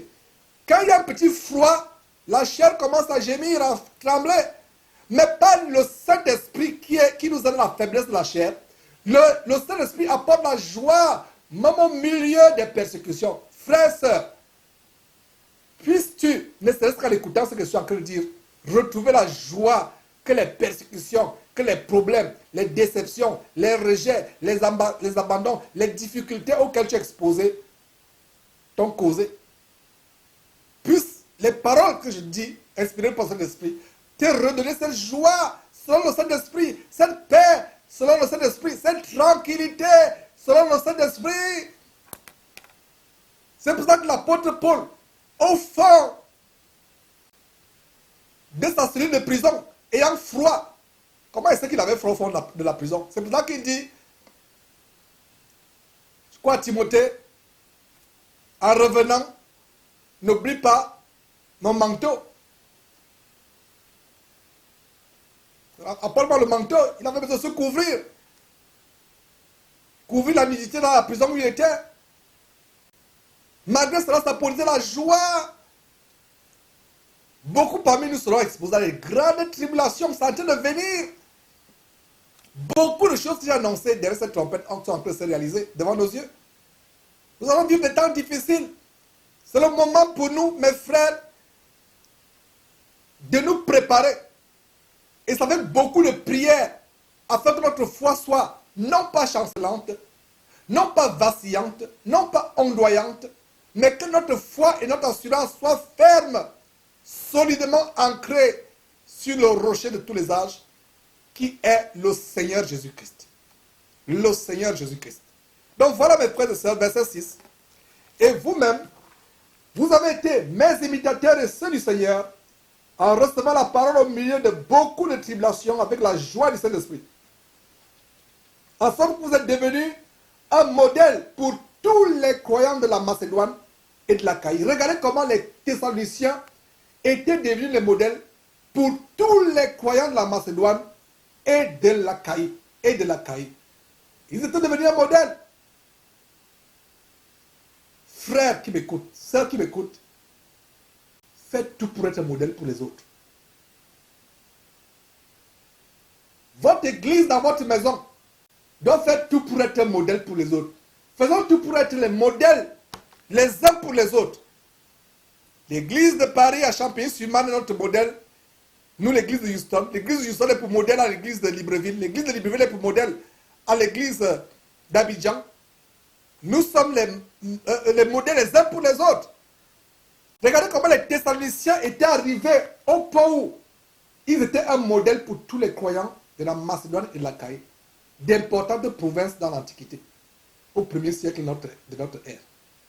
L'église de Thessalonique, les Thessaloniciens étaient devenus un modèle. Parce qu'ils ont reçu la parole de Dieu au milieu de quoi? Au milieu de beaucoup de tribulations. Suivons l'exemple des Thessaloniciens.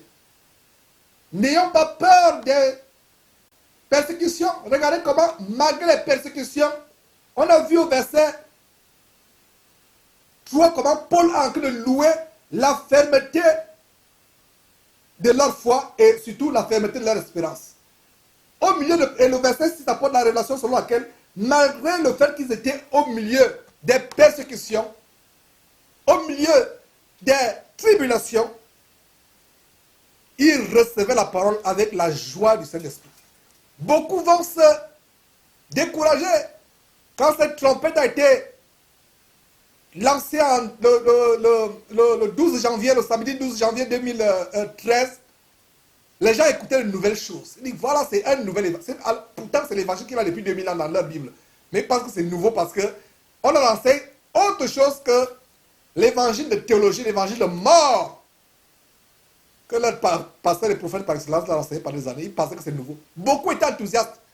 Aujourd'hui, beaucoup sont misérablement dégonflés comme des pneus ou des ballons percés. Ils sont dégonflés. Il y avait de l'enthousiasme au début. Notre enthousiasme ne doit pas être vacillant, chancelant.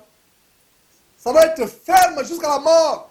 Gardons l'espérance jusqu'à ce que nous endormions, ça veut dire que nous mourions, nous quittons cette terre, ou jusqu'à ce que le Seigneur Jésus-Christ revienne, ou s'il revient, dans le cas où il revenait, étant nous trouvant vivants sur terre. Gardons cette espérance. Et garder l'espérance suppose que nous vivons loin du péché, loin des attraits de ce monde, loin de l'amour du monde, loin des tentations, des séductions de ce monde. En sorte que, vraiment, regardez comment les Thessaloniciens sont devenus un modèle. Chaque chrétien doit dire, je serai un modèle pour les autres. Je serai celui sur qui les autres peuvent s'accrocher quand ils ont des problèmes. Sois un modèle, on dit, vraiment le frère là, on a vu tout ce qu'il a traversé, mais vraiment, ce frère nous bénit par sa foi. Cette sœur, regardez tout ce que son mari lui a fait, regardez toute la souffrance qu'elle a reçue de la part de son mari, mais vraiment, cette sœur nous bénit par la foi qu'elle a eue.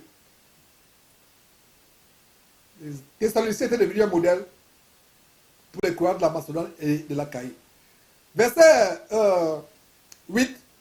Non seulement en effet, la parole du Seigneur a retenti de chez vous dans la Macédoine et dans l'Achaïe, mais votre foi en Dieu s'est fait connaître en tout lieu, de telle manière que nous n'avons pas besoin d'en parler. Regardez la foi des Thessaloniciens s'est répandue avec vraiment une foi. Ils ont souffert. Ils ont été persécutés. Et quand on dit persécution, c'est la mort, les lynchages, les assassinats, les lapidations, les emprisonnements. La foi des Thessaloniciens s'est répandue. Elle est devenue virale. Elle s'est répandue. Elle a retenti de chez les Thessaloniciens, dans la Macédoine et dans l'Achaïe. Non, c'est la parole de Dieu. Et la foi, la parole de Dieu a retenti dans la Macédoine, dans l'Achaïe. Et la foi s'est fait connaître en tout lieu. La foi de Dieu, leur foi en Dieu s'est fait connaître. Les gens rendaient témoignage de ce que les Thessaloniciens avaient une foi immense à Dieu et à son Fils Jésus-Christ. De telle manière que nous n'avons pas besoin d'en parler. C'était devenu tellement notoire. C'était devenu vraiment évident que Paul dit, ce n'est même pas la peine que j'en parle, parce que tout le monde sait comment a été votre foi au milieu des tribulations, au milieu des persécutions. D'où le message de ce jour. Tenons ferme malgré les persécutions et les tribulations auxquelles nous pouvons être exposés. Et non seulement cela, le verset 9 dit ceci, et toujours comment, regardez le chapitre 1, 1 Thessaloniciens chapitre 1 nous montre comment Paul est en train de donner un grand éloge à l'église des Thessaloniciens. Et le verset 9 dit quoi? Car on raconte à notre sujet quel accès nous avons eu auprès de vous et comment vous êtes convertis à Dieu en abandonnant les idoles pour servir le Dieu vivant et vrai. Mes frères et sœurs, parlez-moi d'une conversion. Voilà comment la véritable conversion a été expérimentée par les Thessaloniciens. Ils ont abandonné les idoles pour se tourner vers le Dieu, le vrai Dieu, le seul vrai Dieu, et le servir. Aujourd'hui, nous avons beaucoup d'idoles. Non seulement les idoles physiques, mais les idoles spirituelles. Il y a des gens qui sont encore dans les religions abominables où on leur dit de se prosterner devant les statues, devant les crucifixes, alors que Dieu a en horreur des idoles. Sur la base d'Exode chapitre 20, verset 4, qui dit que tu ne te feras point de représentation quelconque des choses qui sont en haut dans le ciel, sur la terre ou plus bas que la terre, et tu ne te prosterneras point devant elles, car Dieu est un Dieu jaloux, qui punit l'iniquité des pères sur les enfants, jusqu'à la 3e et la 4e génération de ceux qui lui désobéissent. Voilà comment les Thessaloniciens, pourtant une ville, allaient faire des recherches. La Thessalonique était une ville remplie d'idolâtrie. Remplie d'idolâtrie. Chaque aspect, presque chaque aspect de la vie avait un Dieu. Dieu de ceci, Dieu de cela, Dieu de cela, avec des idoles correspondantes. Une ville remplie d'idoles. Mais ces gens, regardez comment ils sont convertis, disons encore le verset 9. Le témoignage, ce qu'on racontait au sujet des Thessaloniciens. Car on raconte, verset 9, à votre sujet, quel accès nous avons eu auprès de vous, comment ils ont été sensibles à la parole que Paul et autres prêchaient, et comment vous êtes convertis à Dieu. Regardez comment était leur conversion. Ils sont convertis à Dieu en faisant quoi? En conservant leurs idoles. C'est ça que vous lisez? Non, absolument non. Ils sont convertis à Dieu en abandonnant les idoles pour servir le Dieu vivant et vrai. Il y a des gens qui disent, frère, c'est vrai. La parole que tu prêches, je la crois, mais la Vierge Marie, mon chapelet, il faut quand même que je garde mon chapelet. On ne sait jamais. Il faut que le crucifix que je porte comme pendatif au cou, ou les deux croix qui sont à mes deux oreilles comme boucle d'oreille, je les garde toujours cela. Il faut que j'ai mon chapelet, il faut que j'ai quand même ma petite statue de la Vierge Marie, ou bien les cartes fluorescentes qui brillent la nuit de la Vierge Marie, il faut que j'ai toujours cela. Brûle toute idole que tu as dans ta chambre, les livres de prière, les livres de soi-disant ceci, cela, de délivrance, les objets, verse toutes les eaux que les tribus de choix et autres vous font vendre. Les pulvérisateurs d'eau bénite qui vous font vendre en plus. Verse cela et brûle ces bouteilles, mon frère, ma soeur. Les huiles d'onction que le mouvement évangélique protestantico et plaise à Dieu. Nous allons faire une émission spéciale sur l'huile d'onction. Plaise à Dieu. C'est instantanément que j'ai cette inspiration. Excusez-moi. Nous allons faire une émission sur les huiles d'onction.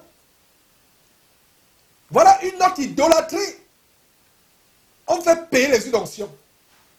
Vous voyez dans certaines maisons, ces huiles d'onction qu'on a payées, les gens vont mettre ça sur les poteaux et les linteaux avant de dormir, soit disant comme ça va protéger la maison. C'est l'idolâtrie. Les eaux bénites que les tribus de choix, les tchals et sombaï, autres vous font vendre à des prix d'or. Vous font vendre. Le sang de Jésus a-t-il été vendu par qui que ce soit? Gratuit! du sang. Les gens mettent de côté le sang de Jésus-Christ pour acheter des idoles, telles que les huiles d'onction. Inspiré par le Saint-Esprit, je suis en train de mettre à nu quelques-unes des plus grandes idoles. Les gens voient seulement les idoles des catholiques.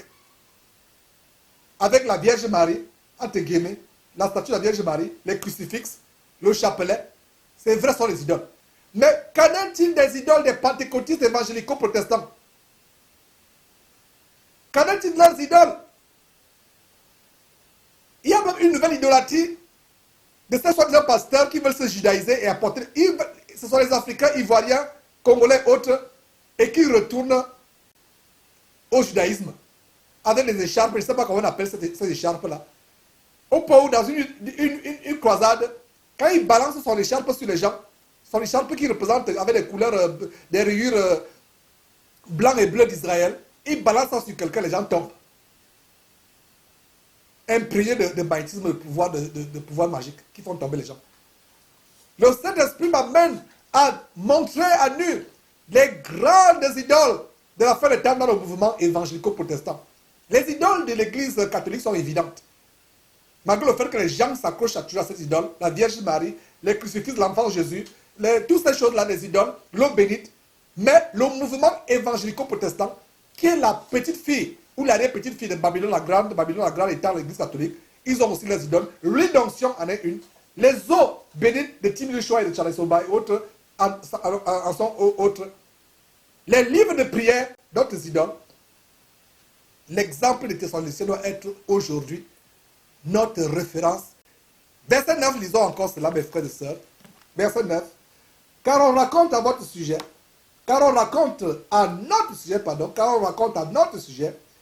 quel accès nous avons eu auprès de vous et comment vous êtes convertis à Dieu en abandonnant les idoles pour servir le Dieu vivant et vrai. Verset 10. Et pour attendre les cieux, son Fils, qu'il a reçu des morts, Jésus-Christ, qui nous délivre la colère à venir. Ah, mes frères, avant de donner la révélation qui est au verset 10, et vous connaissez déjà cette révélation, la distinction entre Dieu et son Fils Jésus-Christ, insistons encore sur le verset 10 sur votre écran. Comment ils ont abandonné les idoles pour servir le Dieu vrai. Faisons comme les Thessaloniciens. Jetez toutes les huiles d'onction que vous avez achetées des faux pasteurs, soi-disant qui viennent d'Israël. Il y a même des gens qui ont des pierres venant d'Israël, des poussières, des sachets de poussière. On dit que c'est la poussière où Jésus a marché. Comme si le vent n'a pas soulevé cette poussière pendant les 2000 ans, mes frères et sœurs. On va dire que c'est là où le tombeau de Jésus, là où voilà une petite pierre.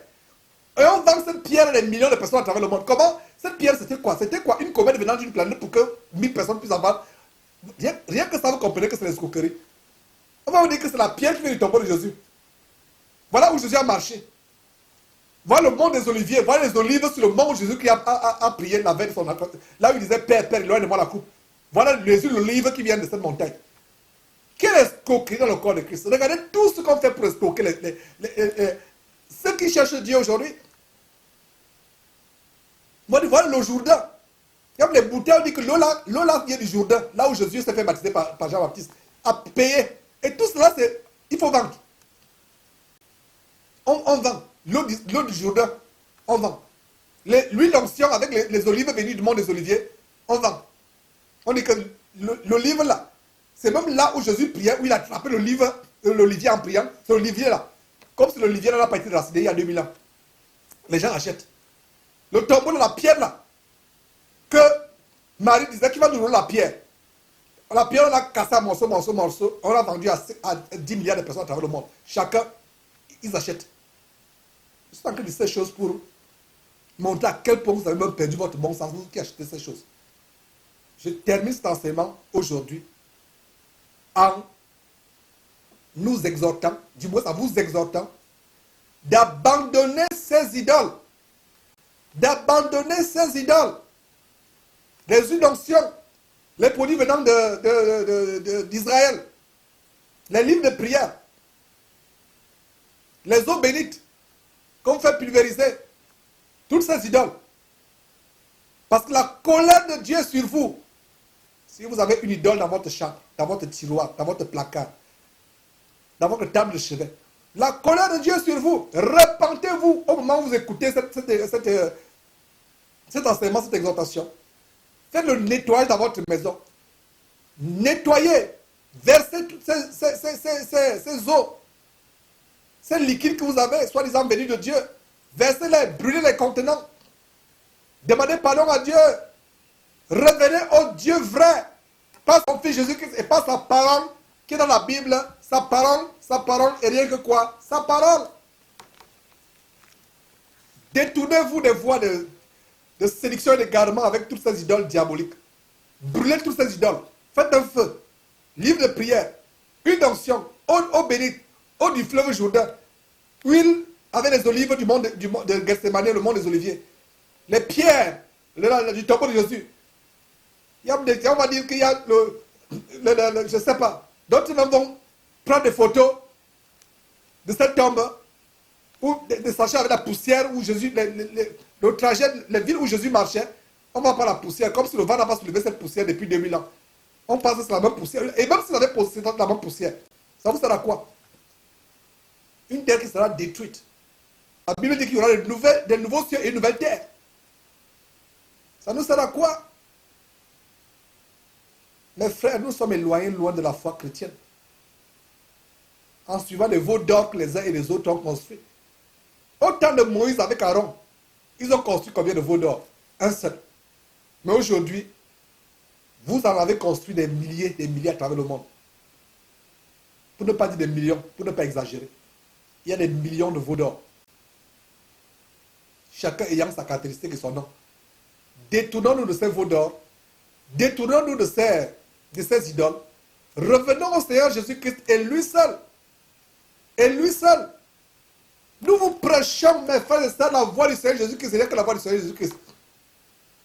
Sommes-nous des criminels? Sommes-nous des satanistes? Sommes-nous des lucifériens? Parce que nous vous montrons la voix et la voix du Seigneur Jésus-Christ lui seul. Quel tort nous faisons-nous? Quel crime commettons-nous?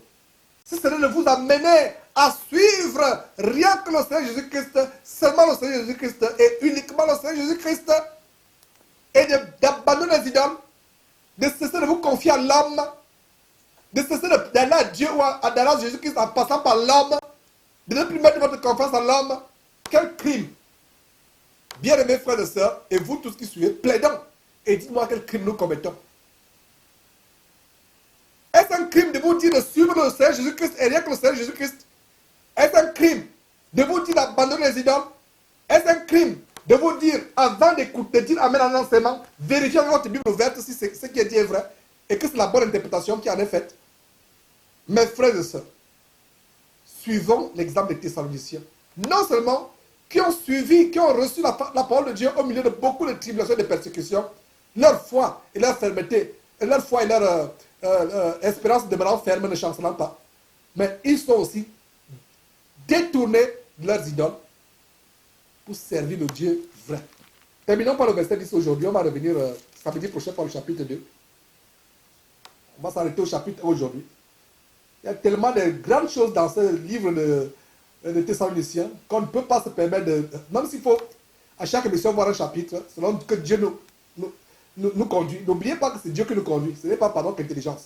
Je pense que ce que j'ai dit aujourd'hui, c'est suffisant pour que nous méditions cela. Ne nous empressons pas. Prenons le temps vraiment pour étudier ces choses et méditons. Donc, le message du Seigneur aujourd'hui, c'est que beaucoup parmi nous doivent retrouver la fermeté de leur espérance et de leur foi. Premier message. Deuxième message, beaucoup parmi nous doivent se séparer de leurs idoles. Que ce soit des idoles physiques, que ce soit tout ce qu'on met devant Dieu. Ta femme peut être une idole pour toi. Tes enfants, ton travail peut être une idole pour toi. Tout ce qu'on met devant Dieu, devant Jésus-Christ, devant la parole de Dieu, devient une idole. Et vous qui m'écoutez, vous allez réaliser à quel point beaucoup de choses sont passées avant Dieu dans votre vie. Le temps qu'on consacre à la prière, à la lecture biblique, a été pris par autre chose. Internet est une autre idole. Facebook, une autre idole. YouTube, une autre idole. Les vidéos. Il y a des frères et sœurs qui préfèrent voir des vidéos là sur la fin des temps, sur ce que le film a de préparer aux États-Unis comme guillotine et comme cercueil pour... voilà, ils passent le temps. Voilà notre idole. Alors que ce sera un temps précieux pour examiner la parole de Dieu, pour prier. On a vu au verset 2 comment Paul rendait continuellement grâce, prier sans cesse. Et Éphésiens chapitre 6, verset 18 dit, faites en tout temps par l'esprit toutes sortes de prières et de supplications, veillez à cela avec une entière persévérance. 1 Thessaloniciens 5, 17, priez sans cesse. Continuellement. Nous ne prions plus assez. Il y a tellement des idoles là. YouTube, idole. Facebook, idole. Internet, idole. Préfère regarder les vidéos. Même Jésus-Christ TV est devenu idole pour beaucoup de personnes. Et oui, vous m'avez entendu, ce n'est pas lapsus. Même Jésus-Christ TV est devenu une idole. Le temps que vous passez dans votre Bible doit être plus élevé que le temps que vous passez Jésus-Christ TV. Et oui, je l'ai dit.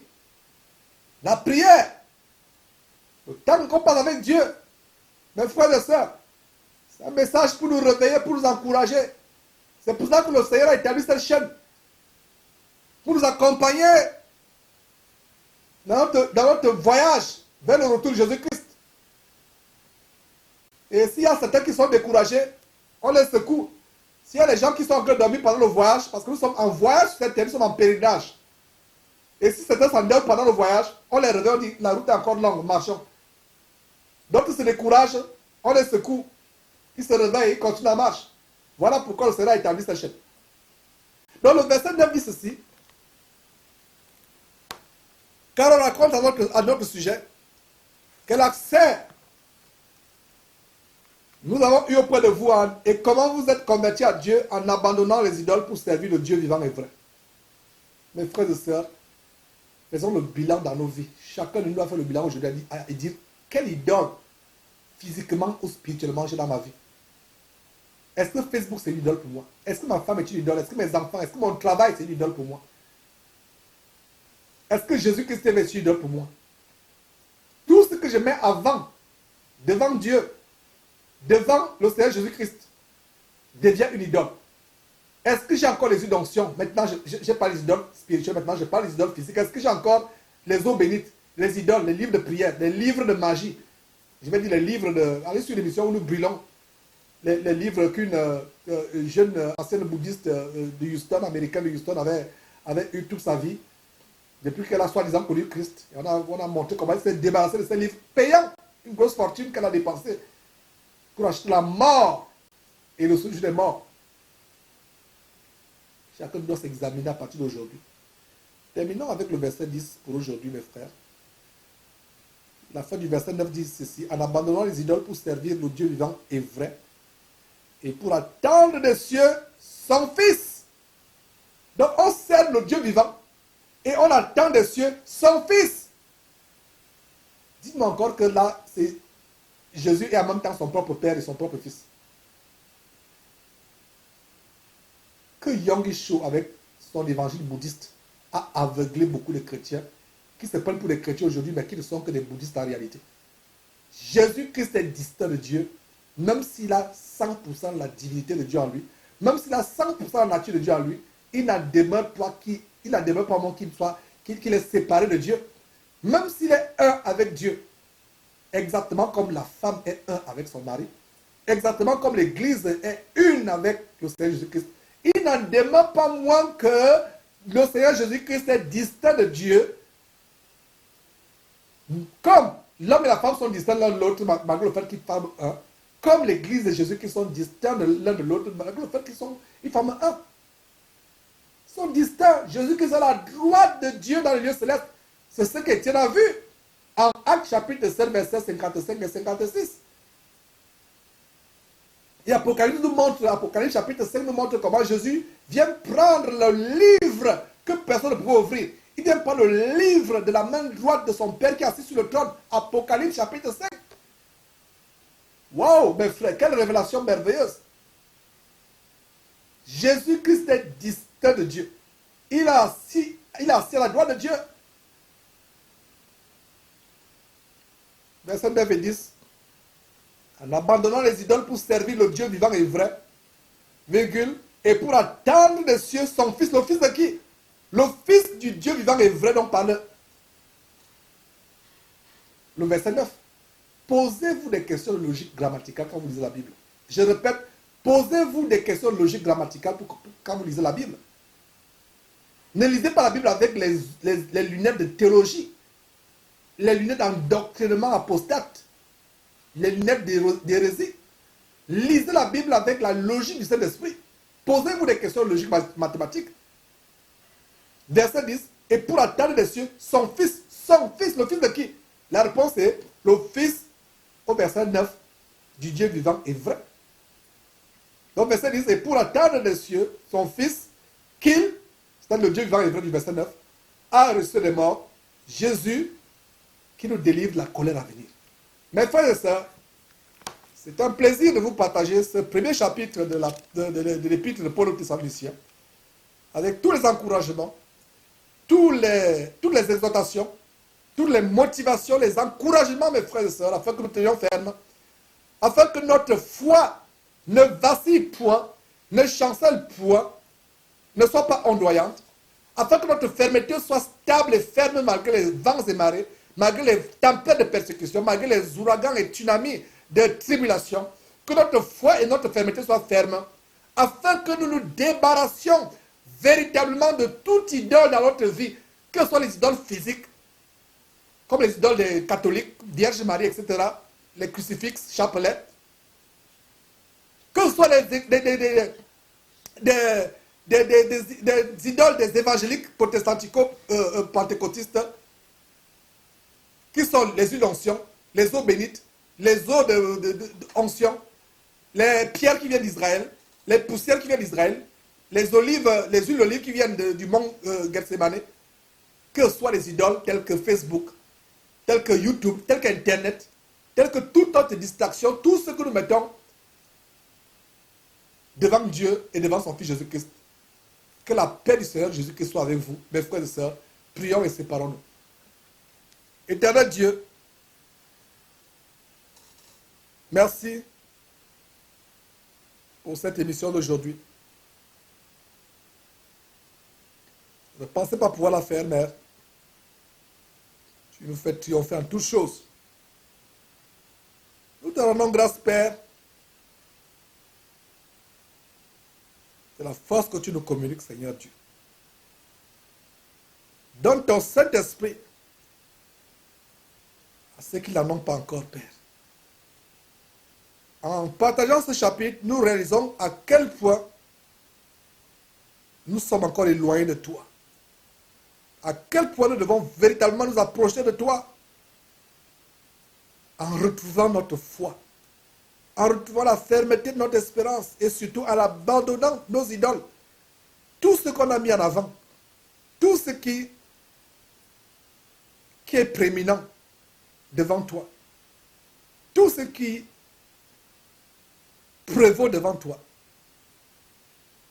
Seigneur, nous te demandons déjà pardon pour toutes les fois où notre fermeté et notre foi ont chancelé, ont été ébranlés. Nous demandons pardon, Père, pour toutes les idoles, qu'elles soient physiques ou spirituelles, que nous avons entretenues. Seigneur, donne le discernement de voir s'il y a des idoles dans nos vies. Donne aussi la force de nous en débarrasser, Père. Nous voulons tellement t'aimer du fond de notre cœur. Nous voulons vraiment t'adorer et adorer ton Fils Jésus-Christ. Seigneur, protège-nous, donne-nous la force. Sans toi, nous ne sommes rien. Comble ce qui a comblé dans notre marche avec toi par ton Fils Jésus-Christ. C'est par lui que nous t'avons prié. Amen. Donc mes frères, c'est un plaisir toujours de partager ces choses. Plaise à Dieu. Nous reviendrons samedi prochain.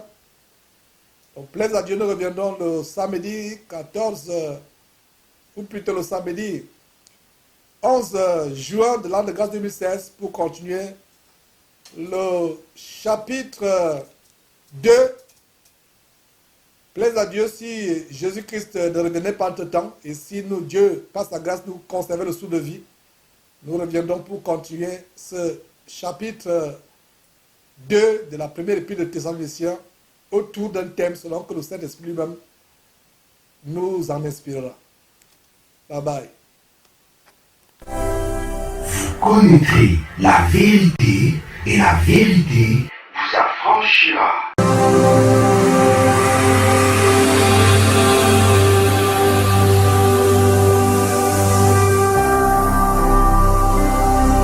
Jésus-Christ TV. Vous connaîtrez la vérité et la vérité